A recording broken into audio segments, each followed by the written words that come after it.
السلام عليكم ورحمة الله وبركاته. سودو هذا الصاحب بيال وحن مقال كان ما توقع لي دونا بقرتوية مالي بقرتوية مالي وحاي صوب حضي كدي مركاي بربرتي غانا markii talada qabtay boqorkii Sundiyata ay maali qabsatay gobolladana oo ku yaala galbeedka Afrika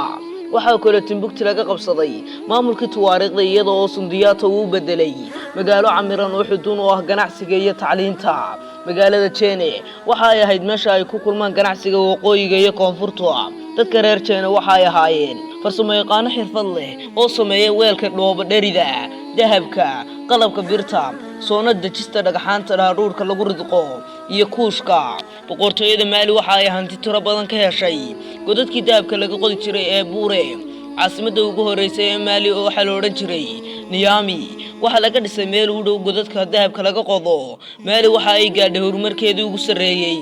qarnigii 14aad hogaamiyaasha Maali ee ugu awood weynaa waxa kamid ahaa Mansa Abubakar waxa ka dambeeyay Abubakar kilabaad ama Mansa Musa oo boqosho balaaran ku tagay xajka sanadkii 1324kii waxa aan u watay 14 oo ah shaqaalaha weena muddada ay boqorada Maali haayeen talada waxa kamid ahaa waxqabadkoodii dhismaha masaajidyo aad u qurux badan horumarinta dhaqanka iyo dhismo gole murti iyo madadaalo oo ku yaalay Chene horumarinta xarumaha tacliinta iyadoo dhalinyarada aqoonta barata ay ku xidhnaayeen magaalada Fes oo ku taalo waqooyiga Afrika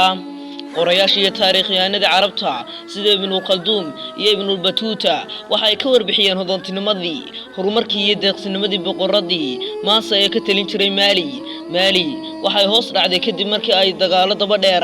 la gashay dalka Mozi ee ay jaarka yihiin iyo taariikhii Berberka oo ku hayay weerar daciif iyo awoodoodii Maali sanadkii 1500 waxa ay dhaysay boqortooyadii Songhai oo noqotay mid aad ugu xoog badan